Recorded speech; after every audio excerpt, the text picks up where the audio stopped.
একটি বিশেষ প্রাণীর পেটে ঘি সহ্য হয় না, আর বাঙালির সহ্য হয় না যোগ্য মানুষ। ডক্টর ইউনূসকে হয়তো এ কারণেই আমরা ডিজার্ভ করি না।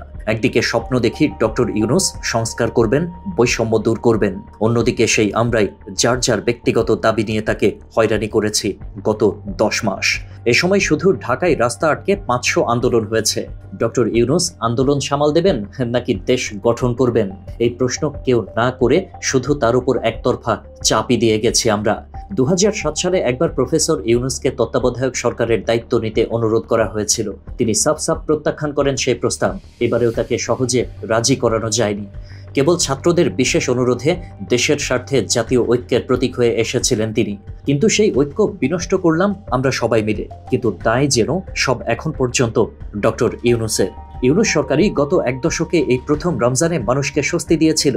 রোজায় এত নির্ভর হয়ে ন্যায্য মূল্যে কবে পণ্য কিনতে পেরেছিল মানুষ? তেলের সিন্ডিকেট ভেঙে ডক্টর ইউনূস সরকার নতুন কোম্পানিগুলো বাজারে প্রতিযোগিতা করার সুযোগ সৃষ্টি করে দিয়েছেন। ডিমের বাজার সহনশীল, পাসপোর্টের ভেরিফিকেশনের নামে হয়রানি বন্ধ করেছেন, চাকরির বয়স 32 করেছেন, সংস্কারের উদ্দেশ্যে কমিশন করেছেন, দেশে বিনিয়োগ সম্মেলন করে বাংলাদেশের ইতিবাচক ভাবমূর্তি তৈরি করেছেন। মানুষ এখন মন খুলে সমালোচনা করতে পারছে। ধর্মভিত্তিক দলগুলো নিরাপদে সভা সমাবেশ করতে পারছে, রাজনৈতিক দলগুলো সহ অবস্থান করতে পারছে।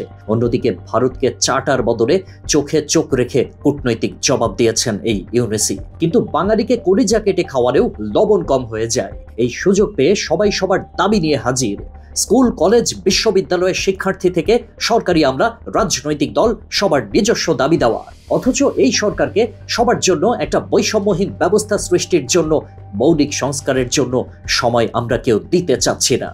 বরং সবাই নিজের দাবিটাকেই জাতীয় দাবি হিসেবে ভেবে রাস্তা আটকে আন্দোলন করে যাচ্ছি।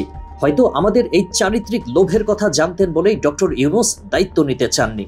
আবার ভেবেছেন এত বড় একটা গণ অভ্যুত্থান হলো, হয়তো এবার বাঙালি নিজেরটা না বুঝে দেশের স্বার্থে ভাববে।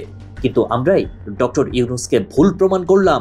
পৃথিবীর সব দেশ যাকে মাথায় মুকুট দিয়ে বরণ করতে চায়, আমরা তখন এই মানুষটাকে অপদস্থ করছি আমাদের কথা আর কাজ দিয়ে। আমাদের জন্য ডক্টর ইউনূসের মতো মানুষের আসলে প্রয়োজন নেই। ডক্টর ইউনূস বলেছিলেন সংস্কারের জন্য সবাই ঐক্যবদ্ধ হন, এই সুযোগ আর আসবে না। তিনি ঠিকই বলেছিলেন, সুযোগ এসেছিল, আমরা দেশের জন্য সেই সুযোগ নিতে পারিনি, কারণ আমরা সবাই নিজের স্বার্থে সুযোগ সন্ধানী।